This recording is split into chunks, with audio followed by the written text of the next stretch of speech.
il y avait la question de l'assainissement, il y avait la question de l'amélioration de l'offre en eau, il y avait la question énergétique. C'était les trois principales. Ça ne veut pas dire que les questions sanitaires, d'éducation, sportive, de jeunesse n'étaient pas des questions importantes.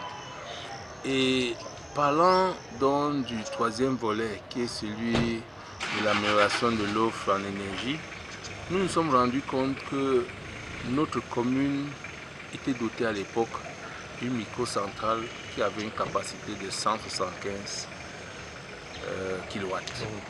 Et nous nous sommes dit, mais pourquoi ne pas remettre en route ce potentiel qui avait été mis sur le côté par le gouvernement de la République une fois que la centrale de Son Loulou et la centrale de Lac d'Eau avaient été mises en route. Or, nous savons aujourd'hui qu'au niveau de Lac d'Eau, par exemple, les turbines qui étaient censées fonctionner, c'est-à-dire vite, et fournir une énergie d'environ 300, presque 400 MW, on n'a aujourd'hui que 3 qui fonctionnent.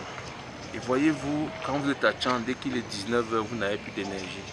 Nous avons tous suivi les pétitions formulées par les populations.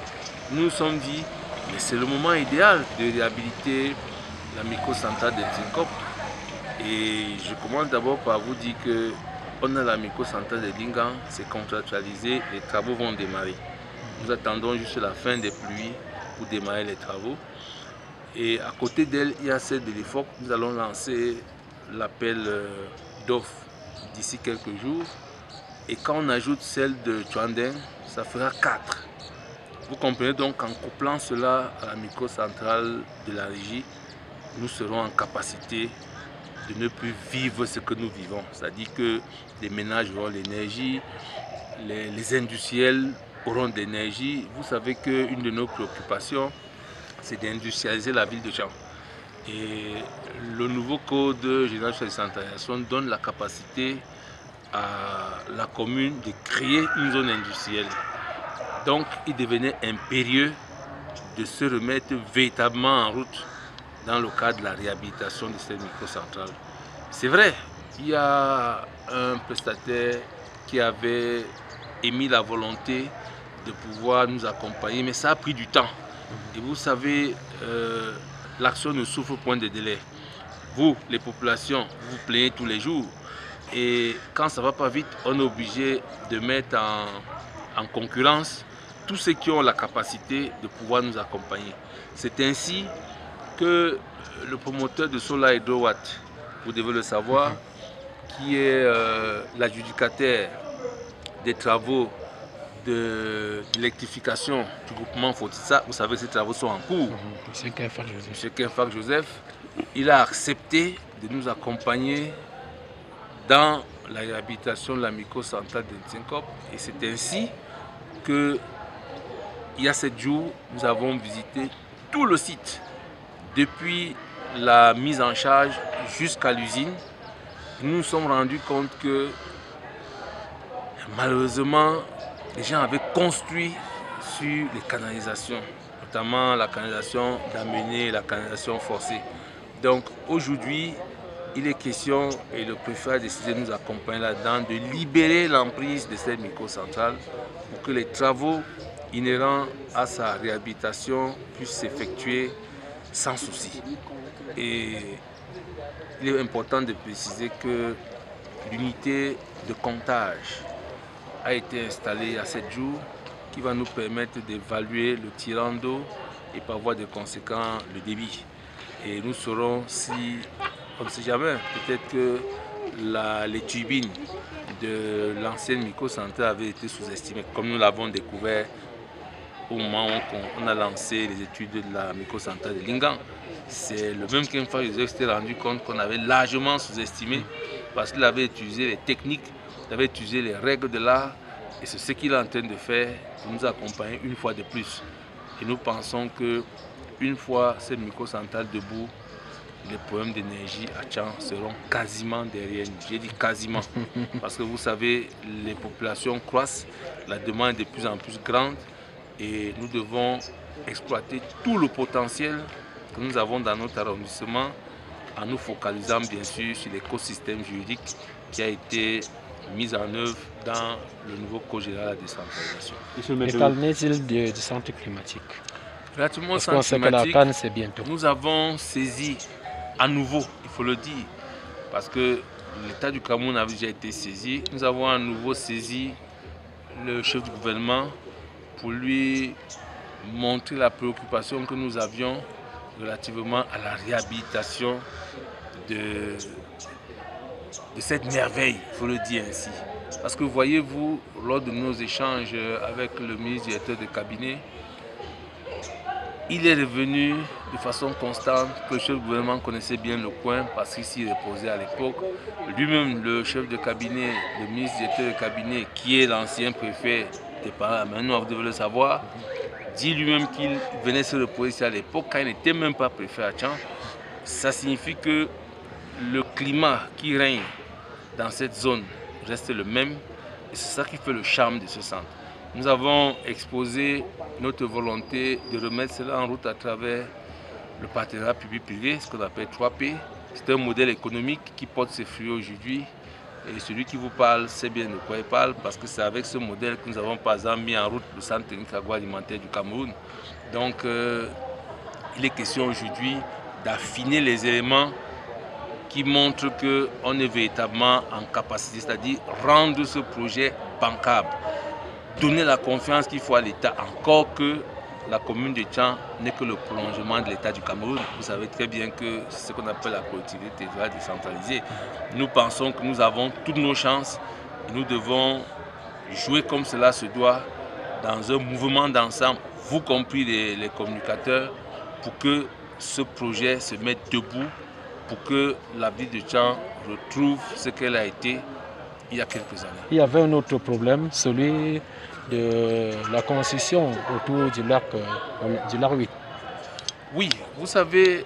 Et on sait bien que longtemps ça a causé trop de tort au village, tout ça. Il est inadmissible que dans une commune comme celle de Tchang, que les gens pensent encore qu'on peut construire avec de la terre qu'on a lavée. Il faut dire cela comme ça. Vous savez, les matériaux de construction sont normés. Et quand nous rendons déjà compte qu'en dégradant l'environnement, on croit pouvoir obtenir du sable pour construire, c'est grave. Et il est question aujourd'hui d'arrêter ce désastre. Ce lac-là doit devenir ce qu'il a été. Et c'est pour cela que l'occasion nous a été donnée aujourd'hui d'exprimer cela face à l'autorité administrative principale qu'est le préfet et face aux responsables du ministère de l'Environnement, de la protection de la nature et du développement durable. Et nous pensons que notre message a été écouté parce que voyez-vous, en plus de cela, les gens construisent même le long de ce lac. Peut-être parce qu'ils n'ont pas de choix. Non. Vous savez, le système D n'est pas un système normalisé. La débrouillardise ne peut pas être normalisée. Aujourd'hui, nous sommes dans une ville qui a besoin de retrouver ses lettres de noblesse. Nous sommes dans une ville qui doit respecter les règles d'urbanisme. On ne peut pas accepter que les gens aillent construire dans des zones qualifiées de non édificantes, c'est-à-dire non constructibles au regard de la loi. Parce que d'ailleurs, c'est un danger pour les gens qui construisent là-bas. Et en plus, c'est une dégradation à n'en plus définir de l'environnement. Donc nous sommes tous d'accord, vous avez dû le constater, qu'il faut stopper cela, qu'il faut que les choses se repassent normalement et que les gens sachent que quand ils ont besoin d'un espace dans le domaine privé de l'État, il y a des règles qui doivent être respectées. Voilà ce que je peux vous dire relativement à ça. Dès qu'on profite de l'occasion pour vous poser cette question concernant les espaces verts qu'on voit naître dans la ville. Alors, quelle est la vision qui se cache derrière et comment est-ce que les populations devront l'accueillir? Vous savez, la ville de Tchang est membre du bureau de l'Agence internationale des mers francophones. Et ces derniers temps, vous entendez parler des villes durables. Une ville durable, c'est une ville où on travaille pour qu'il y ait ces espaces verts, pour qu'on mette à mal la dégradation de l'environnement. C'est-à-dire la question des effets de serre qui pose un problème aujourd'hui est en train d'être maîtrisée dans la ville de Tchang. Pour ceux qui sont attentifs, vous avez dû vous rendre compte qu'une ONG aux côtés de la ville de Tchang a lancé une opération, un arbre un citoyen. Et à côté de cette opération, il y a une autre qui va être lancée par le recteur de l'université de Tchang.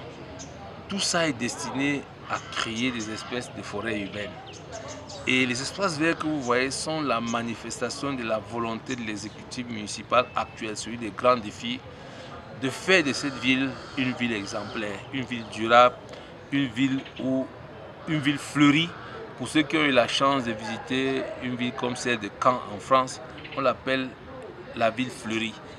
Parce que tout a été mis en œuvre pour limiter au maximum les effets pervers des bétons qu'on construit, qu'on coule ça et là, et qui ne permettent même plus au sol de respirer, et qui ne permettent pas, par conséquent, aux hommes qui vivent sur ces territoires d'être à l'aise.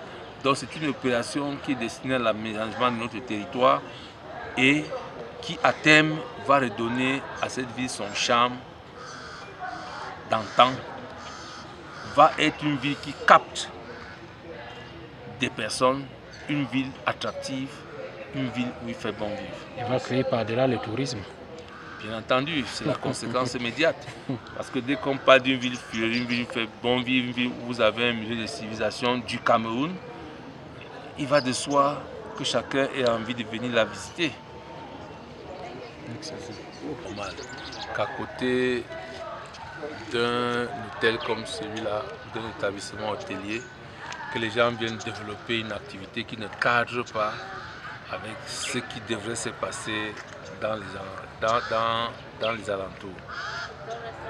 Ce que nous faisons aujourd'hui, vous avez dû l'écouter, nous avons décidé de libérer les emprises. En libérant les emprises, toutes les constructions qui sont faites et qui n'ont pas été autorisées vont être purement et simplement détruites. Ça signifie que si vous venez installer un dépôt de ferraille, un dépôt d'ordures à côté d'un établissement hospitalier qui doit être sain, ce que la mairie se doit de faire, c'est de détruire cela parce que nous n'avons jamais autorisé ce type d'installation. Donc nous allons travailler dans le sens de redonner à cette ville un visage qui est un visage humain. Parce que lorsqu'un établissement hospitalier comme celui dont vous parlez, et quelqu'un vient s'installer et commence à collecter de la ferraille et tout, c'est pas possible.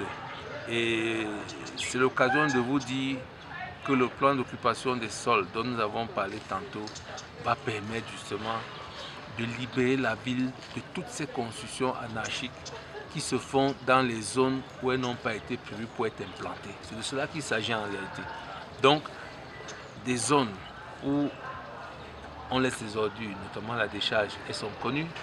Des zones où des transporteurs peuvent créer des agences, elles sont connues. Des zones où on peut faire des établissements hospitaliers, elles sont connues. Et il n'est donc pas normal que quelqu'un vienne construire un édifice qui ne cadre pas avec ce qui a été prévu dans une zone précise. C'est des questions que nous allons adresser froidement, il faut le dire, et c'est pour cela que vous serez certainement confié à un point de presse qui sera certainement fait d'ici 7 jours pour clarifier la loi de 2004 sur l'urbanisme qui va donc permettre à ce que chacun sache ce à quoi il doit s'attendre. Merci, monsieur.